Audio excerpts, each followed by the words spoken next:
Sige. Lagay mo na yung garlic onion. Sanahin mo na yan.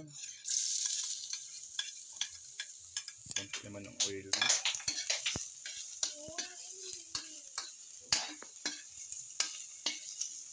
Oh, finish na. Ako dagdagan mo konting mantika eh. Pipot kasi ako eh. Tama na. Pag medyo brown na siya, ilagay mo na yung manok. Sayote lang ating ulam na may konting manok.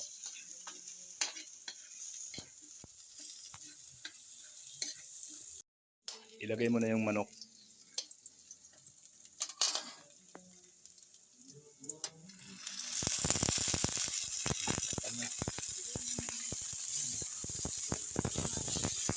Ayan na manok.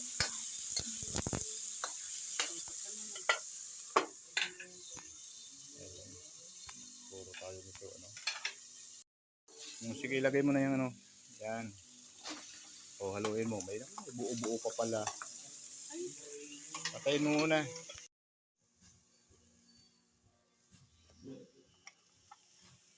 Lagyan ko lang konting toyo, guys. Toyo ito. Ay, naku, naparami.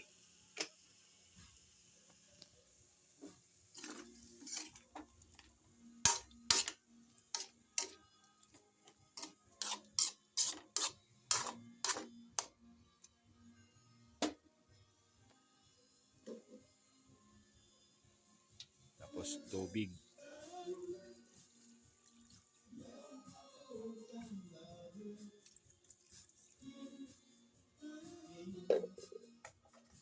Takpan para ma-absorb, guys. Ang aking sapsoy style, pero ano lang yan, toyo lang, kamati, sayote, konting manok.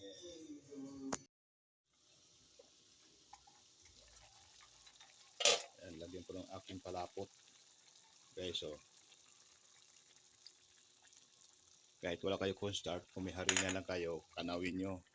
Huwag kayo maglalagay ng hindi kinakanaw kasi mahirap at lusawin ang mga ganun, yung hindi linusaw.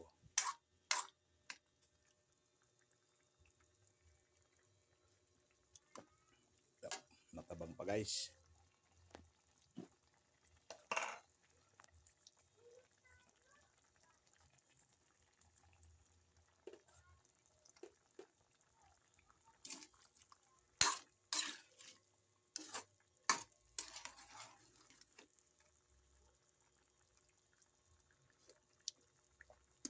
Parang umalat naman ng konti.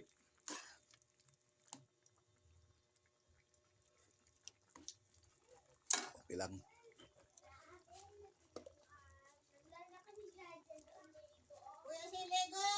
Lagyan ko ng bitchin. Lagyan ko ang aking paminta.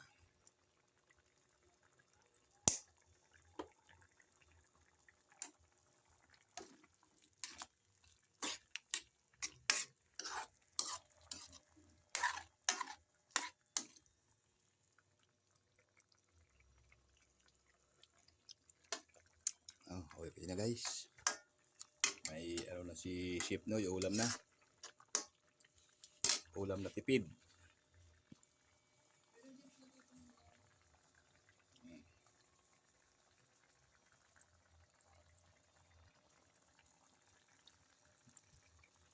May project ng munting ulam si Chef Noy.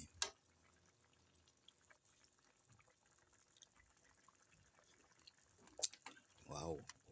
Okay na ito. Thank you na, guys, sa mga nanonood sa aking YouTube channel. At saka alam na nyo kung anong aking mga pinagkakaabalahan.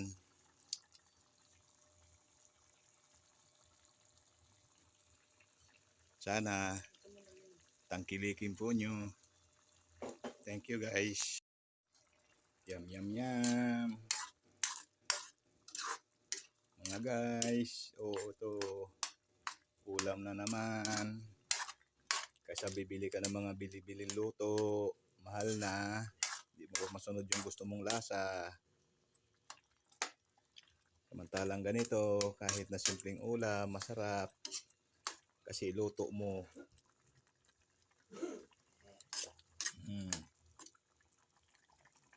Mapapalaban na si Sipnoy. Yummy! Wow! Ang ulam ni Sipnoy, guys. Thank you. Maraming salamat po sa aking nanonood dito. Paki-like and share po. Thank you very much, guys. Maraming salamat po sa inyo na nanonood.